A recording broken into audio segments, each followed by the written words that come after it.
خلقناكم من ذكر وأنثى وجعلناكم شعوبا وقبائل لتعارفوا إن أكرمكم عند الله أتقاكم জোরে বলুন আল্লাহু আকবার।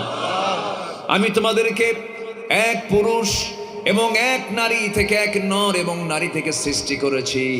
সেখান থেকে বিভিন্ন ভাষা দিয়েছি, গোত্র গোত্র ভাগ করে দিয়েছি, যেন তোমরা একে অপরকে চিনতে পারো। অথবা তোমাদের মধ্যে সৈয়দ, মির্জা, মোগল, পাঠান, সরকার, সম্রাট, এই সমস্ত শেখ, এই সমস্ত বংশগত পরিচয় আমার কাছে দামি নয়। আমার কাছে সেই লোকটাই সবচাইতে সম্মানিত, যে বান্দাটা আমি আল্লাহ আমাকে সবচাইতে বেশি ভয় করে। জোরে বলি সুবহানাল্লাহ।